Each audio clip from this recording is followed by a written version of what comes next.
नमस्कार। मैं विनय वर्मा और आप मुझे कुंडली रहस्य चैनल पर देख रहे हैं। आज के इस वीडियो में बात करने वाला हूँ घर के कुल देवी के बारे में। कुल देवी अगर परिवार पे खुश रहती हैं तो घर का विकास होता है। कुल देवी अगर नाराज़ हो जाए, कुल देवी का अगर जातक पूजा नहीं करता है या ध्यान नहीं देता है तो बहुत सारी समस्याएं उत्पन्न हो जाती है। बहुत तो ऐसा देखा गया है कि जब हम कहीं किसी के घर पे जाते हैं तो ऐसा भी देखते हैं कि कुल देवी को बांध दिया गया है। बहुत सारी बांधने के बाद वो परेशानी बढ़ती चली जाती है, तरह तरह का परेशानी उत्पन्न होता है। घर में लोग बीमार पड़ना शुरू हो जाते हैं, बहुत सारी समस्या उत्पन्न हो जाती है। कोई बहुत मेहनत करता हो उसके बावजूद भी वह ढंग से पैसा नहीं कमा पाता है, अपना परवरिश ढंग करने में भी परेशानी होती है। घर में शादी ब्याह हो, बच्चा होना, बहुत सारी समस्या जो आम जीवन में ज़रूरी चीज़ है वो सब में समस्या उत्पन्न होने लगती है। तो आज मेरा जो यह विचार है, मेरा जो आज का वीडियो है, कुल देवी को प्रसन्न करने के लिए है। बिल्कुल आसान तरीका मैं आपको समझाऊंगा। जब आप घर में रहते हों या बहुत से ऐसे लोग हैं जो घर से बाहर चले गए हैं, ध्यान समय पे नहीं पहुंच पाते, घर पे अपने कुल देवी का पूजा नहीं कर पाते हैं, उनको शांति नहीं मिलती है। चाहे उनके पास कितना ही दौलत क्यों ना हो, लेकिन शांति नहीं मिलती है। तरह तरह की समस्या खड़ी रहती है, वो परेशान रहते हैं। तो आज का मेरा ये जो वीडियो है उसको बिल्कुल सही करने का आसान तरीका है। ध्यान दीजिए। कुल देवी को प्रसन्न करने के लिए सबसे पहले आप जिस इष्ट को आप पूजते हैं, जिस इष्ट को, चाहे माता हो, शिव हो, जो भी आपके इष्ट हैं जिनको आप पूजते हैं, किसी ज्योतिष के माध्यम से अपने इष्ट के बारे में अगर जानते हों, जिनका आप ध्यान लेते हैं, तो उस मंत्र को आप जब पूजते हैं उसमें धूप अगरबत्ती दिखाते हैं, धूप जलाते हैं, हवन करते हैं, तो उसका भभूत होता है। वो जो जले हुए हवन की सामग्री होती है उसको भभूत बोलते हैं। जब जल जाता है तो उस भभूत का भी प्रयोग इस विधि में किया जाता है।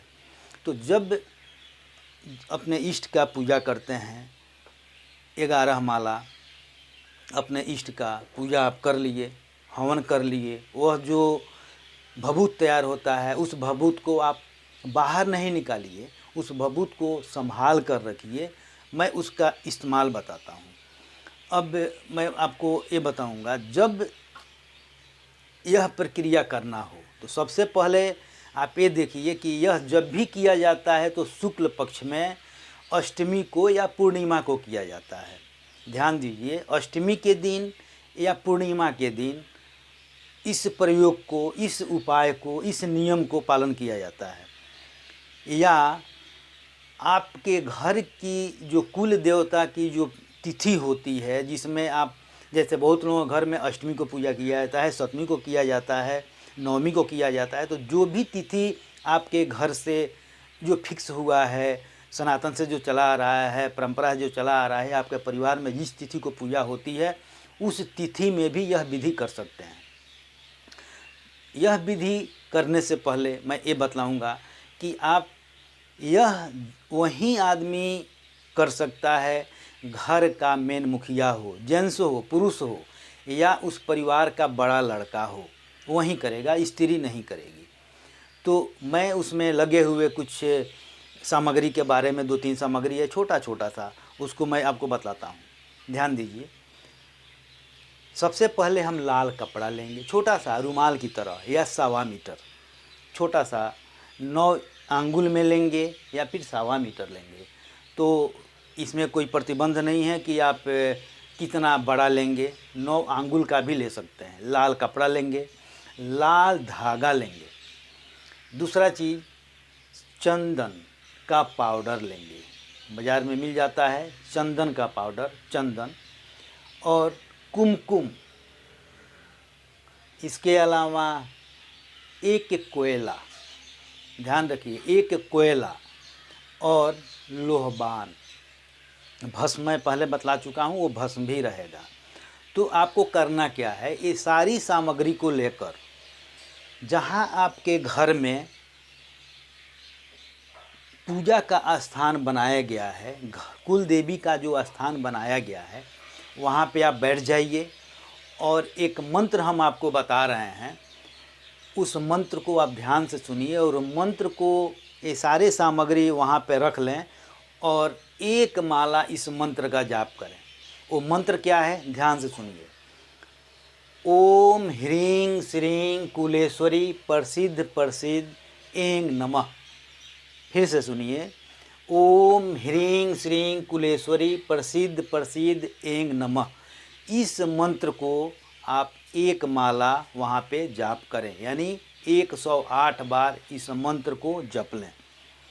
जपने के बाद जब यह पूजा शुरू करते हैं तो वहाँ धूप और दीपक जलाएं तथा वहाँ पे अगरबत्ती धूप दीपक जलाकर अपने कुल देवी को इस मंत्र के माध्यम से प्रार्थना करें, हे कुल देवी आप जागृत हों और मेरे परिवार में आप स्थापित रहें, हमेशा आप ध्यान दें ताकि हम लोग पूर्ण स्वस्थ रहें, मेरा सब मनोकामना आपके माध्यम से पूर्ण हो। ऐसा ध्यान लेते हुए इस मंत्र को आप जाप करें।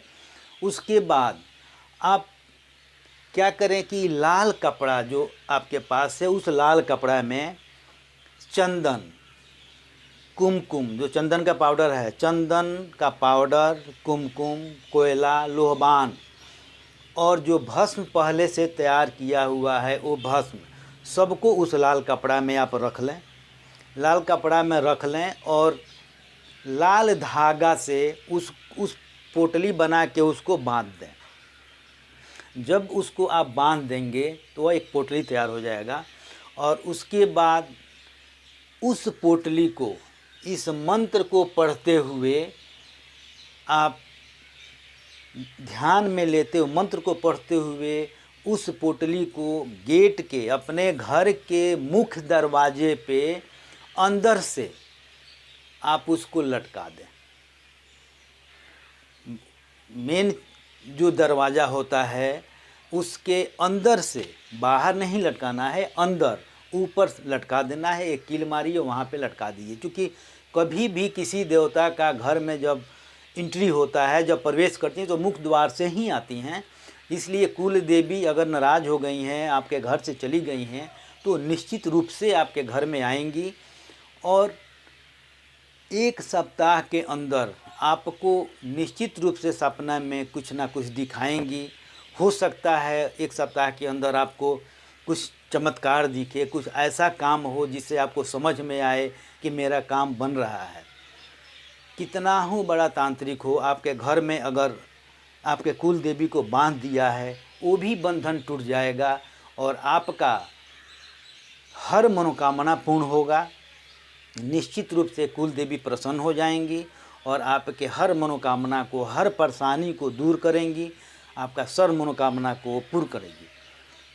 आप ध्यान दीजिए, इस विधि को कीजिए और इसका निश्चित रूप से लाभ लीजिए। मैं ये सारी चीज़ सिर्फ नवरात्रि के उपलक्ष्य में मैं बताए जा रहा हूँ। आप इसका आनंद लीजिए, इसका लाभ उठाइए, मेरे इस वीडियो से बने रहिए। हमेशा मेरा एक नया वीडियो अभी आएगा कुछ ऐसे ही अचूक उपाय को लेकर, जिसका आप आसानी से वो लाभ ले सकते हैं। तो आप मेरे वीडियो से बने रहें, मेरे वीडियो को दूसरे के पास भी शेयर करें ताकि वो भी इसका लाभ ले सकें। आप मेरे चैनल को सब्सक्राइब करें। जय माता जी।